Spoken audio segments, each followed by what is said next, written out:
Welcome to the Deep Dive. We're all about getting into the details of things, and today we're diving deep into Mike Michalowicz's Profit First. It's such a practical guide for getting your business finances in order. Yeah, I mean, a lot of us, we're passionate about what we do, but keeping the money part running smoothly, that's not always easy. Right. Profit First kind of flips the script on how we usually think about business. Yeah, and you know what?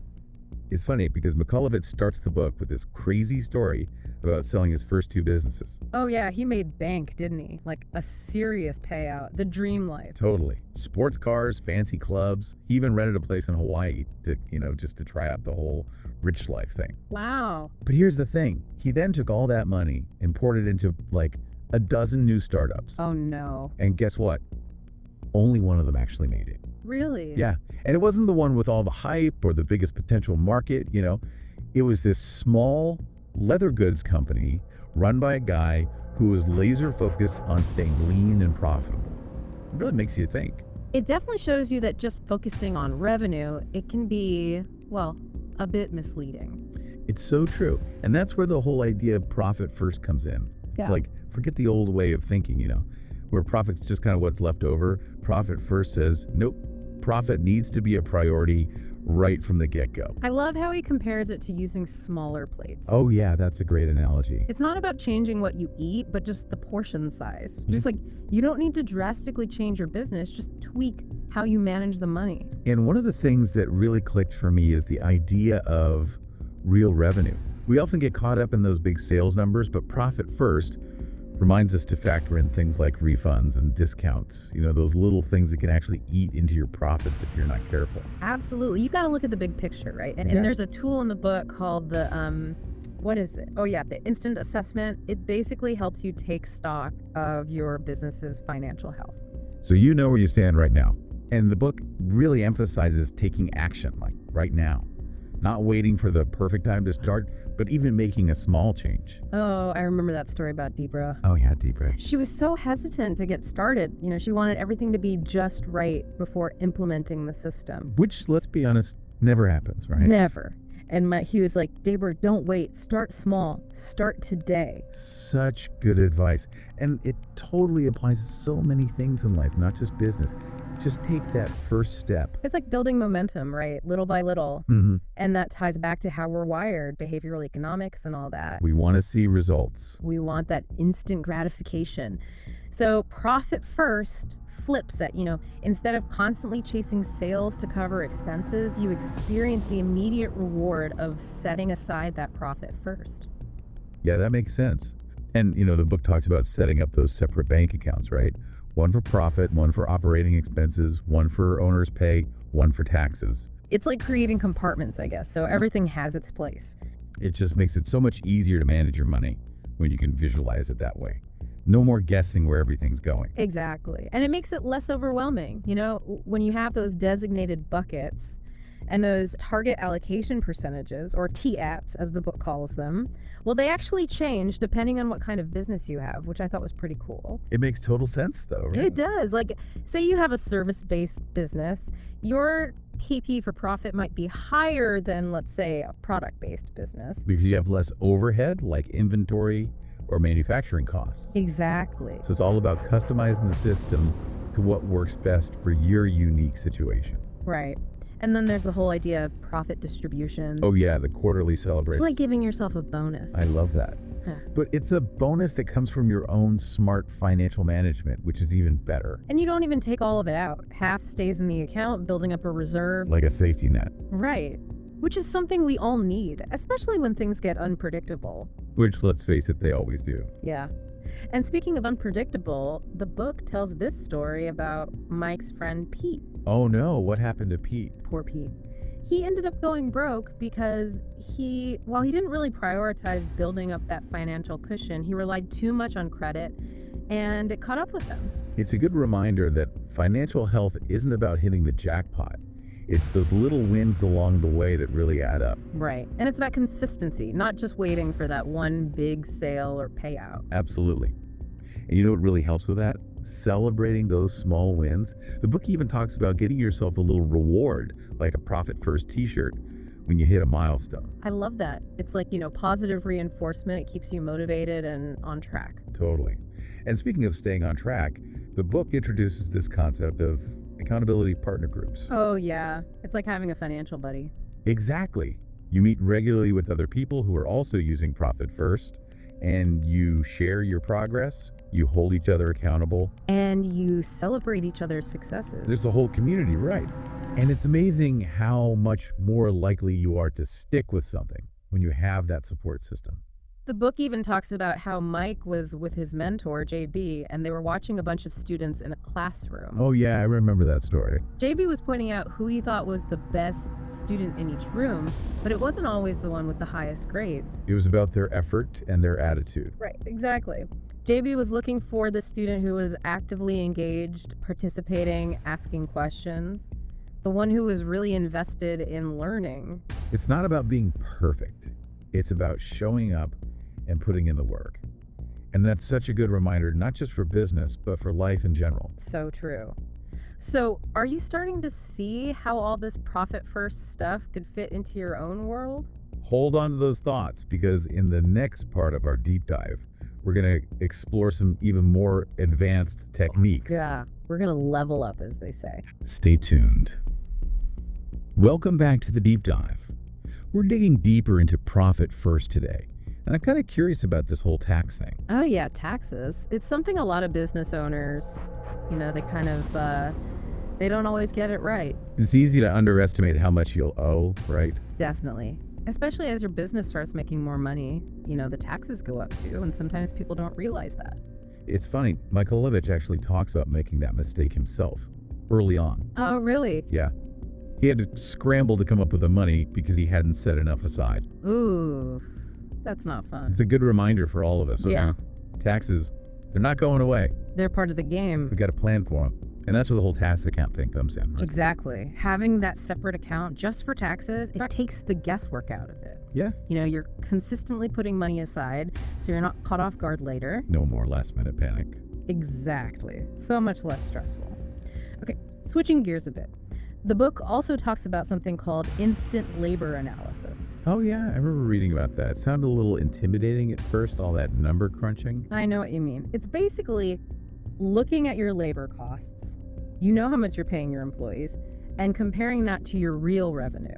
To see if you're actually making money or just, spinning your wheels. Right, and there are these benchmarks, right? Like depending on what industry you're in. Oh yeah, like for tech businesses, it says your real revenue should be like 2.5 times your labor cost. At least. Because tech people, they're in high demand. Their skills cost money. But then for businesses that have, what they call cheap labor, it's a different story. Yeah, like fast food restaurants or something, they should be aiming for 4 times their labor costs in real revenue. It just shows how important it is to know your industry and what those benchmarks are, right? Absolutely. Instant labor analysis can really help you figure out if you're being efficient. Like maybe you need to raise your prices, or maybe you can streamline some things and do more with fewer people. Exactly. You can make smarter decisions about how you're running your business. Okay, so we've talked about the systems, but I think there's something even more important. Mindset. Exactly. It's all about shifting from that scarcity mindset to one of abundance. That feeling of there's never enough money, or I'm always chasing the next sale. Yeah, we got to break free from that. Profit First helps you see that profit, it's not some limited resource, it's something you can create consistently when you have the right systems in place and you're making good choices. I love that. And it's also about celebrating the wins along the way. Yeah. Right? Even the small ones. Absolutely. Like, hit a savings goal. Awesome. Negotiated a lower expense. Celebrate. Stick to your allocation plan for the whole quarter. You rock. It just reinforces that good behavior, Right. And it makes it more fun. It's not about depriving yourself. It's about creating a system that works for you and makes you feel good. It should align with your values, and ultimately it's about achieving those long-term goals, whatever they might be. And sometimes that means making tough decisions, like letting go of clients who aren't profitable, or maybe cutting back on some expenses. It can feel hard in the moment, but those decisions often lead to more freedom and clarity down the road. It's like decluttering your business. You create space for new, better things to come in. Okay, so we've seen how profit first can be a game changer, but we got to be real. There can be some bumps in the road. There's always going to be challenges, right? In the next part, we're going to talk about some common pitfalls people run into and how to get past them. Because no system is foolproof, right? Nope. Even with profit first, you might stumble, you might make mistakes. But it's about learning and adapting and, most importantly, not giving up. We're also going to dive deeper into the mindset stuff because that's really where the magic happens. It's about cultivating that positive abundance mindset. We'll talk about perseverance, resilience, all that good stuff. Stay tuned for part 3, where we wrap it all up and leave you with some powerful takeaways. Welcome back to the Deep Dive. We're wrapping up our profit first journey today, and I'm really excited to talk about some of the things that can trip people up. You know, those little hiccups we all encounter when we're trying to implement something new. Yeah, it's like you have the roadmap, you're ready to go, but then you hit a detour, or maybe you take a wrong turn. It happens. And one of the biggest detours the book talks about is this idea of scaling first and fixing profitability later. It's so tempting to get caught up in that growth at all costs mentality. Especially these days, everyone's talking about scaling, expanding, going viral, But Profit First says, hold on a second. Profitability needs to be the foundation. It's like building a house on sand, right? If you don't have a strong base, the whole thing could collapse. And it's not just a theory. Michalowicz talks about how he was chatting with this accountant, Bob, and Bob was saying how so many of his clients, they struggle with profitability. Even the ones who seem like they're killing it on the surface, right? Yeah. They might have tons of customers or a really popular product, but they're not actually making money. They're just like treading water. And it's easy to get caught up in that cycle, right? Chasing the next sale, the next big launch, the next whatever. But if you're not profitable, it's all for nothing. Profit First says, flip the script. Focus on profitability from the beginning, even if you're small, even if you're just starting out. It's about building that solid foundation, brick by brick, so you can actually scale sustainably. Not just grow for the sake of growing, but grow in a way that's healthy and profitable.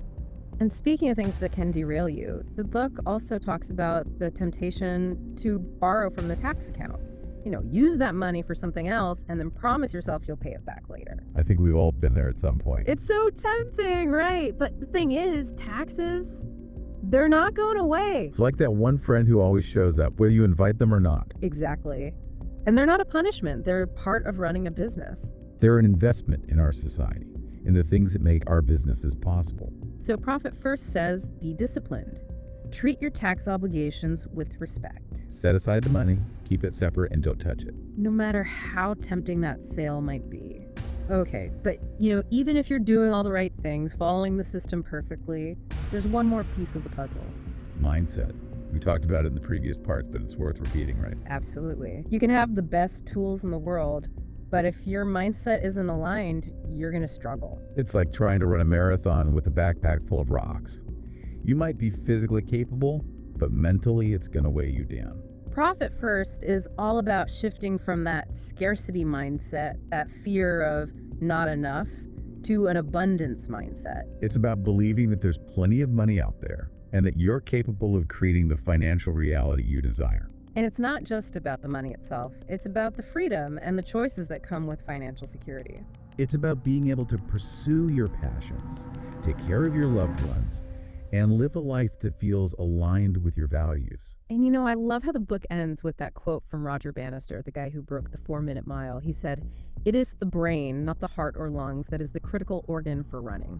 He was talking about physical limits, but I think it applies to so many things in life, especially our finances. We often set these mental barriers for ourselves. We tell ourselves, I can't afford that, or I'm not good with money. But Profit First challenges us to break through those limiting beliefs. To believe in ourselves, to trust the process, and to keep moving forward, even when it gets tough. So as we wrap up this deep dive into Profit First, I want to leave you with a question. What's one small step you can take today to start implementing these ideas in your own life? It doesn't have to be a huge, drastic change. Even just setting aside a small amount of money each day or taking a few minutes to review your finances can make a difference. Remember, financial freedom is a journey, not a destination. And it starts with taking that first step. We hope you've enjoyed this deep dive and that you've gained some valuable insights that you can apply to your own financial journey. Thanks for joining us, and we look forward to exploring new knowledge frontiers with you next time on The Deep Dive.